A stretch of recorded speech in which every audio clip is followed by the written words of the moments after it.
You said a while ago that you approved the construction of Cobols with certain restrictions. Tama po ba?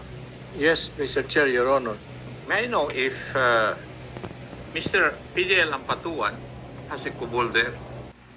So ito na guys, matapos ransakin ang lahat ng kubol sa New Bilibid Prison. Nung panahon ni Director General Gerard Bantag. Ngayon, sa pag-upo ni Katapang, nagkaroon ng general problem na tinatawag. Mayroong kubol si Ampatuan, mayroong studio si Kulangko,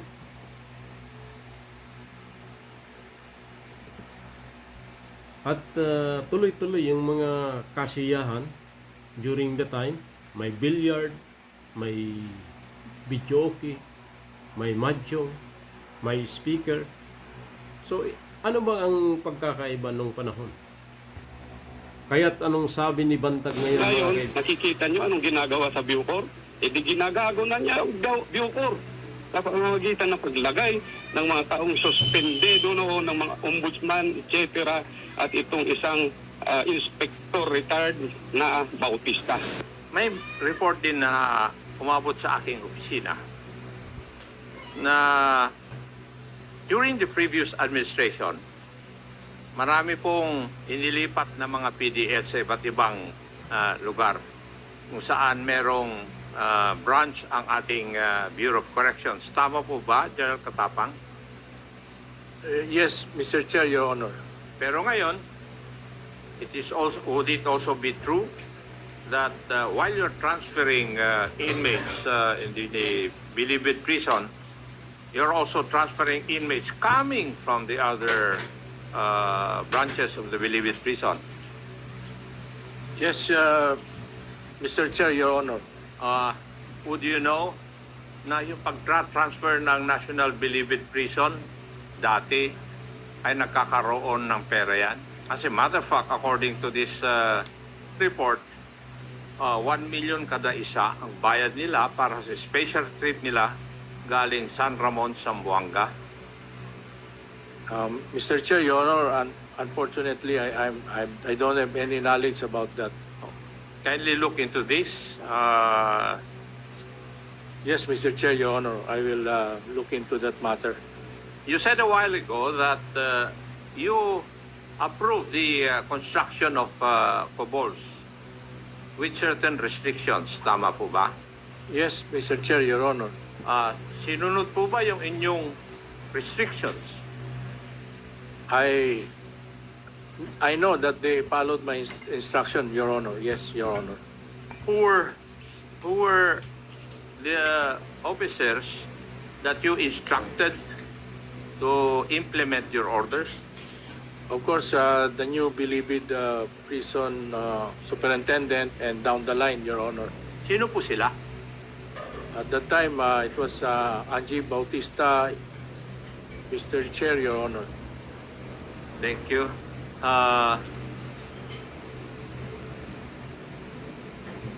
May I know if Mr. PDL Ampatuan has a Cobol there? Yes, Your Honor, I know. Yes. Yes, Nasa report din na ito. Meron kayong maximum PX operating within. There's a PX in the maximum security. Maximum PX. I Yun don't. yung nasa report eh. Yes, sir. Yes, sir. Yes. IPX. Is this authorized by the authorities of the Bureau of Correction? Yes, Your Honor. I authorized this IPX system. And who is operating it? I leave it to the management of the PDL because formerly it was the wardens or the superintendents who were running it.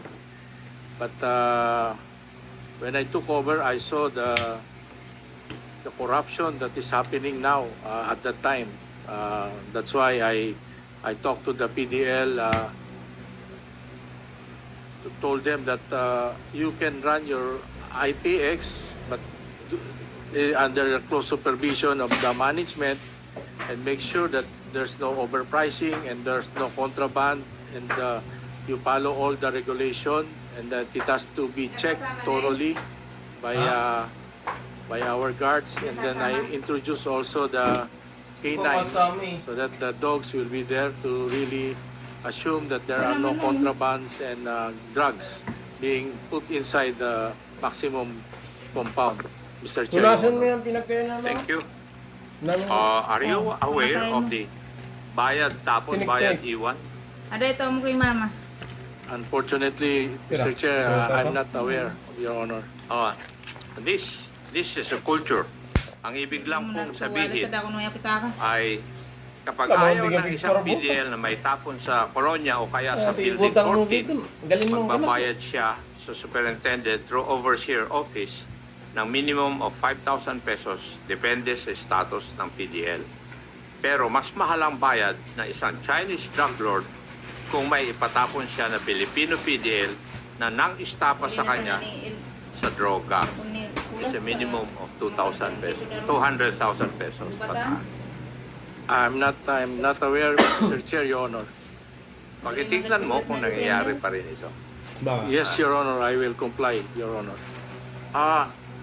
Can wedding inside the Believe It prison be allowed? Kung magulingan na ito, Can darong ka na ni mama. again, Hindi ka? Oo.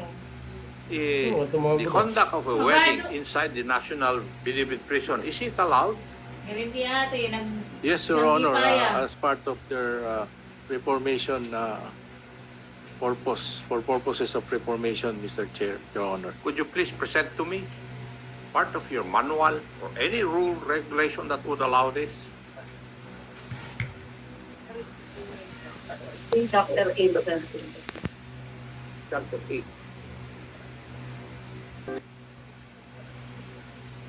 We have a manual here talks about the marriage of inmates. It's written in chapter 8. We're just locating the page, Mr. Chair, Your Honor. Yes, and what would be the provision of that manual? Under chapter 8, section 1, it talks about how request for marriage. It tells here that the inmate or detainee who wants to get married shall submit a written request, therefore, with the superintendent. The superintendent shall approve an inmate's request to marry except where a legal restriction of the marriage exists or where the proposed marriage presents a threat to the security or good order of the prison or for the protection of the public. Who are eligible to marry, section 2. The request of an inmate or detainee to marry shall be approved provided the inmate or detainee is legally eligible to marry and is mentally competent, and the intended spouse is verified in writing an intention to marry the inmate or detainee. And then section 3, marriage expenses. All expenses of the marriage, that is marriage license, shall be paid by the inmate or detainee, the intended spouse, the family of the inmate or detainee, or the other appropriate source approved by the superintendent. The superintendent shall not use bureau funds for an inmate marriage. Section 4, request to marry of a detainee. A request to marry which is filled or filed by a detainee shall include an assessment of legal effects of the marriage on his pending criminal case. Section 5, marriage ceremony when solemnized. The marriage Okay na. ceremony, yes, General, Mr. Chair. with your indulgence, okay na. Kasi may mga magtatanong pa eh. Now, let's go to Gerald Aro.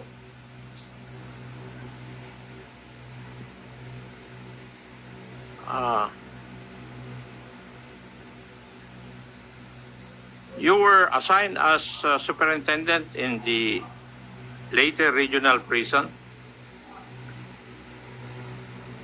Yes, sir. Yes. You have a PDL named Edgar Alvarez there. Would you remember that? Yes, sir. What happened to him? As far as I remember, that there was an operation there, sir. Sa loob, Yes, sir. sa loob ng Leyte Regional Prison? Yes, sir, yung PNP, sir, during that time. Kaya nga. Opo. Did you know about it? Operation?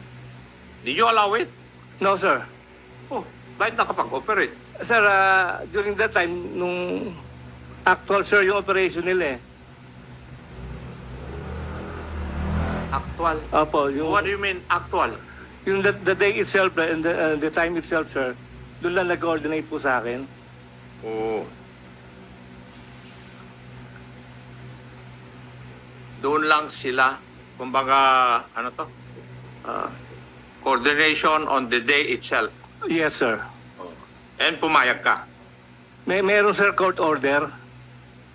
Tinatanong ko nga, Opo. hindi ko naman tinatanong kung may court Oh, order. yes, sir, opo. Ang tanong ko po, kung pumayag ka, Opo, sir. oo, kasi ginawa naman nung pulis yung kanilang requirement that they should coordinate with the head of the facility, di ba? Yes, sir. O ang tanong ko, in-approve mo. Yes, sir. So, Egay Alvarez was killed in that operation. Yes, sir. Okay. There were also 2 Chinese drug lords doon sa Leyte Regional Prison, tama? Si Wong Menping and Chen Tisang. Yes, sir. Yeah. What is their status now? Sir, as far as I remember, during that time, sir, I initiated and recommended for their immediate transfer to other penal farms, sir, for security reason. Four? For security reason, sir. Okay. Uh-huh. There's a report here that these drug lords were close friends of yours. Is that true? Sir, come again, sir. Sorry po. Meron pong report na itong mga drug lords na ito ay malapit po sa inyo. No, sir, it's not. It's not true, So sir. that's not true. Do you know a certain lady guard, Daisy Castillote? Yes, sir. Yes. What is her present status? She is now the current CIW superintendent. Uh-huh. And she was working with you sa Leyte Bilibid Prison? During that time, sir, she's from Leyte, sir. Yes. Doon siya nag-aaral ng Bachelor of Laws. Yes, sir. Uh-huh. Yeah. Okay. Naambus ka, General Aro, di ba? Yes, sir. While in transit going to Tacloban Airport. Yes, sir. When about to attend our change of command, sir, at the Sablayan. I was designated as the regional superintendent of Sablayan Prison and Penal Farm during that time, sir. Ayun. Apparently, you survived that dahil nandito ka, di ba? Opo. But 3 of your personnel were killed. Yes, sir. Your personnel were killed. Yes, sir. Ano kaya ang dahilan? Bakit inambus ka? Sir, I have initiated their immediate 7 PDLs, high-risk and high-profile PDLs, whose sentence are all drug-related cases and considered drug lord during that time. I have initiated and recommended their immediate transfer to other prison and penal farms, sir. Subject intelligence report submitted to the NBI. Nakalagay dito yung pangalan ng NBI director. Hindi ko na lang babanggitin kasi naka-forward sa akin. It's dated 20 May 2023. Please be informed that illegal drug activities inside maximum security compound of NBP is rampant. This has been happening since retired BJMP Captain Angelina Bautista was designated as MVP superintendent. On the outset of the latter's assumed position, Bautista installed female-dominated Bucor Commission officers and female rookie NCOs to take charge with the security and custodial operation inside the maximum security compound, as if the operational concept of the facility is similar with the Corrections Institute for Women. Bautista likewise ordered the removal of Special Patrol Unit or Elite Reaction Team, which is tasked to conduct searching operations against all kinds of illegal contrabands, patrol, and arrest PDL violators. She instead required the presence of Bucor SWAT inside the said compound, but with no authority to search and seize illegal contrabands. As a result, the unlikely female-dominated facility with no special unit to counteract against illegal activities gave confidence to illegal drug peddlers of PDLs inside the compound. On 29 April 2023, a recorded video of Dorm 2B Mayor PDL Koykoy Miranda confidently selling illegal drugs to his fellow PDL. Also, a picture of a purchased undetermined quantity of Kush, that's the hybrid marijuana, and shabu from PDL Miranda on 27 April 2023. Based on the reliable information obtained, PDL Jomar Macalansag, commander of Commandogang, and his assistant commander are both illegal drug distributor. A ranking Bucor official presented a detailed intelligence information to the Bucor higher office, hopeful for an immediate searching operation and to subject the PDLs involved for drug tests and sanctions. Instead, Bautista conducted the meeting with all gang commanders and alarmed PDL Macalansag that they are being reported for selling illegal drugs. After which, Macalansag called for a meeting with all of his gang members and informed them of what Bautista told him. Up to this date, the involved PDLs are still in maximum security compound and still holding their positions as they were subjected for searching operations, drug tests, and sanctions. Bautista's established control over the gang commanders has emanated when she was the head executive assistant to the Bucor Director General. She conducted frequent meetings with gang leaders and started to have gainful interest inside the prison compound, among which is the control of GCash operation of every gang, which allows PDL to secure cell phones and other communication gadgets. Thus, the use of our installed high-end signal jammers are nonsensical. Her unconventional method contradicts with the very principle of Bucor operating manual in the implemented reforms of the current administration. It gravely affects the foundation of rehabilitation, reformation program, and security operations of the corrections institution. Signed, concerned Bucor official. So, Mr. Chair, talagang totoo yung kwan kasi ang report na ito nanggaling na sa loob sa tingin ko. Marami pa. Maski doon sa private messages ko, marami nagbibigay ng mga information.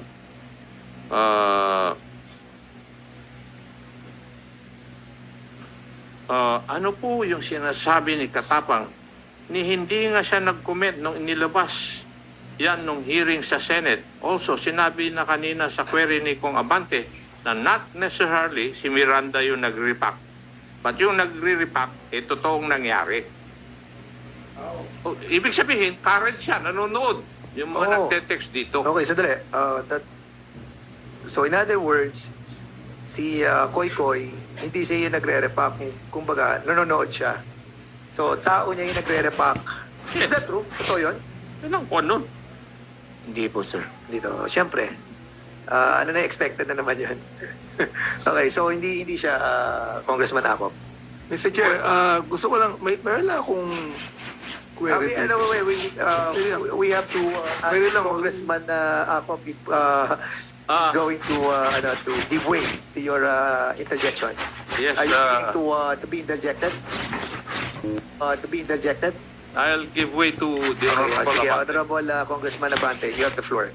Mr. Chair, ano po ang ginagawa ninyo, Director Katapang, sa mga inmates? For example, like itong mga commander na ito, na ang sabi po diyan sa concerned Bucor official na kontrolado ni Madam Angie Bautista. Hindi ako sabi ha. Sabi ng Bucor official ha. Alamin mo na lang kung sino yun, di ba? Ngayon, ano po ang ginagawa ninyo sa kanila? Are you placing them in any form of an investigation or test as far as drug is concerned? Yes, Mr. Chair, Your Honor. As soon as they are caught with the drug paraphernalia, they are put on a secluded area for investigation. And then, Hindi lang po, Mr. Chair, nahuli sila, but also as soon as they are put in prison, are they not, don't they pass any drug test? Mr. Chair, we had a drug test some time ago among all the pangkat leaders, and we intend to, now that PIDEA is very near us, we will conduct random checking every weekly, and of course that's why I like to inform the honorable congressman that during our last meeting, the name of Angie Bautista and General Aro was already mentioned. Immediately, I relieved them from their position for investigation. That's why also, given that the statement of Congressman Akop, I'd like to get if it will be allowed so that I can also investigate because I know General Akop has already, or Congressman Akop has a wide connection, and I know he will help me reform Bucor, Mr. Chair, Your Honor. Thank you, Mr. Chair. Would you also give a report to the PIDEA concerning those inmates, particularly, kasi alam nyo, palagay ko, lahat po ng commander, lahat po ng puno ng mga grupo, may alam sa droga yan eh. Hindi pwedeng wala eh. So, pwede bang i-report po ninyo sa PIDEA yung mga bagay na yan para you can work in tandem on that, even the NBI, for example? Yes, Mr. Chair, we will do that, Your Honor.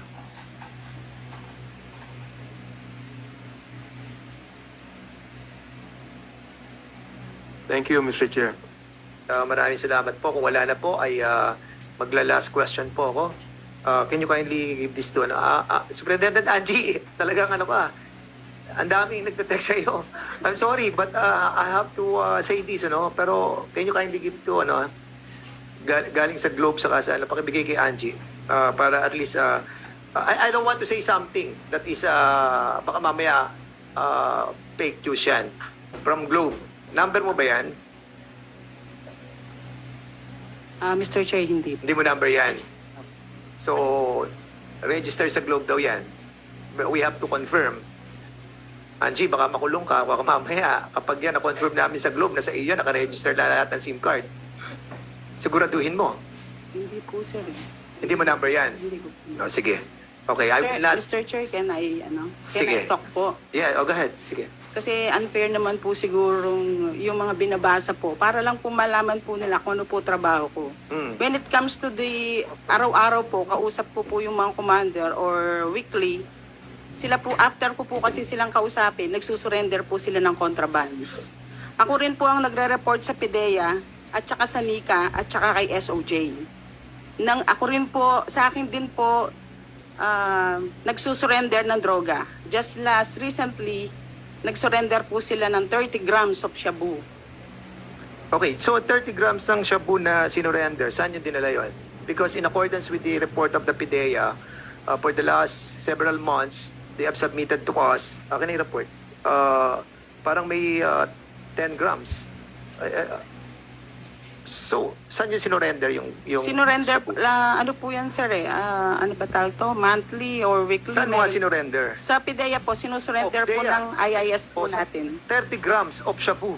Yes. Sinurrender ng ni Angie. Asan yun? Sa report ninyo, wala. Ito, bibigay ko yung report nyo. Go ahead, Dea. Sir, I will find out, but I think what she is referring to is that PIDEA is the repository of all drugs confiscated and seized. So all law enforcement agencies are supposed to give to PIDEA all their confiscated drugs, and this will be processed for destruction. Baka sir, yun po ang ibig niya sabihin. You have, Baka to make, huli nila, papatago sa amin. you have Kasi to make it clear, Superintendent Angie, ha? Because you were saying na 30 grams? Yes sir, yung pong recently po na sinurrender, IIS po kasi namin ang nagsusurrender Kaya po. nga, in accordance with the report of the PIDEA, hindi ito lalampas sa 10 ano. Kaya I'm just curious ano kung sinasabi mo totoo dahil mali yun, hindi nagtatama sa binigay ng PIDEA ngayon. Yun po So, sa... let's talk, less mistake. Yun po So, sa... let's talk, less mistake. No talk, no mistake, ha? Sige, go ahead. Mr. Chair, yun po kasi yung reported po sa akin ng IIS. Hindi po ako, sir, ang nagsasubmit po ng for investigation section po ng Sino nga? maximum. Sino Sina nga? orasyon po. Asan siya? Dito ba siya? Wala po sila eh. Ay, lalo tayong magkakaroon pa tayo ng susunod na hearing pag nagkataon.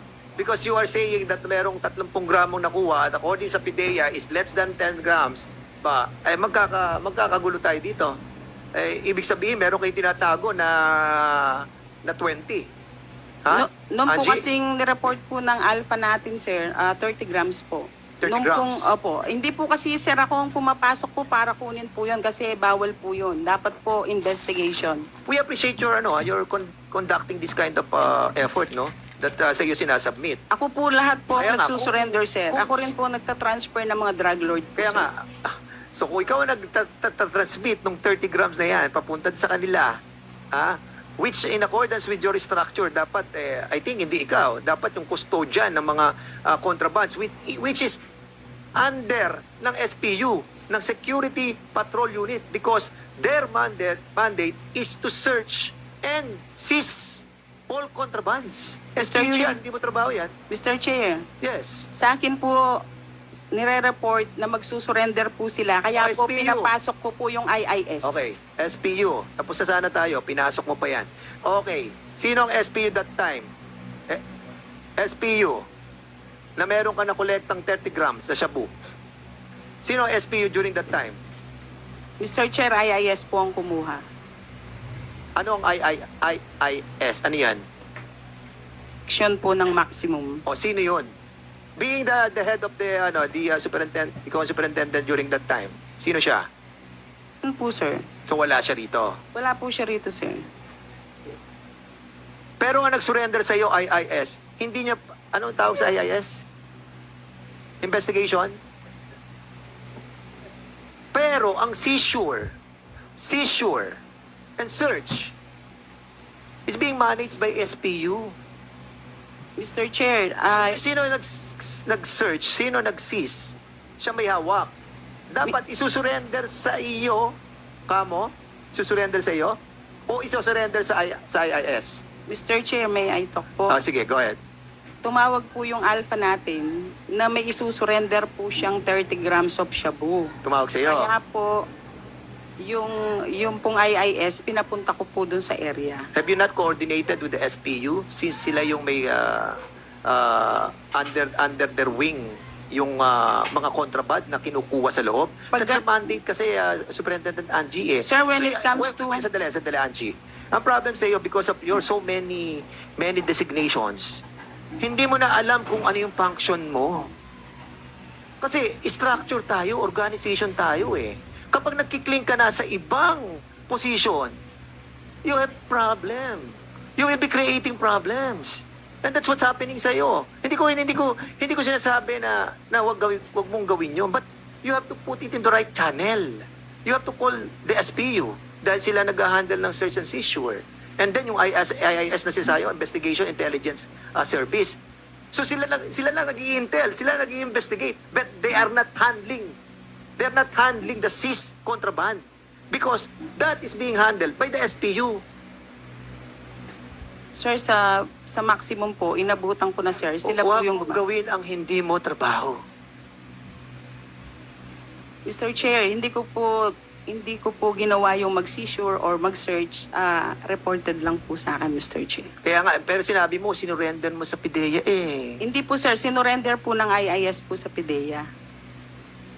Under ko po kasi sila, Mr. Alam mo, Chair. Angie, okay, we will be conducting another hearing for this.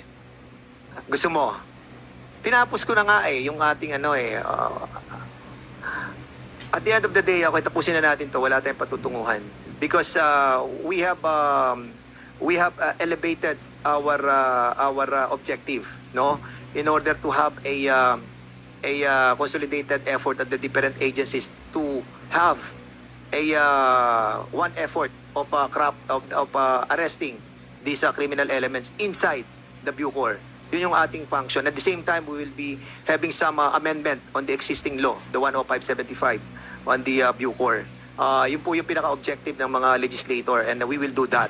And all other concern pertaining to your civil service problem and all the catering and also the GCash, that will be handled by General Katapang. And you have to report to this Congress on what will happen after 3 months para makita po natin kung nagkaroon ng kaayusan sa Bucor. So, yun po yung aking intensyon and we were talking a while ago ni Chair. Yun po yung objective natin and with regards sa inyo pong layunin na ma-rehabilitate talaga at magdagdag tayo ng maraming buildings. Congresswoman Chairman Ferrer will be handling that in the budget hearing. Okay?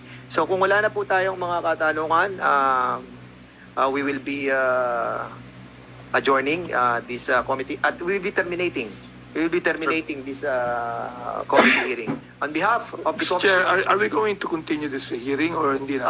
Mr. Congressman Benny, because next week, starting next week, we will be busy with the budget deliberation. Motion to terminate the meeting, Mr. Chair. So we will be terminating our committee hearing. So there's a motion to terminate this committee hearing on behalf of the Committee of Public Order. This joint committee hearing is now terminated.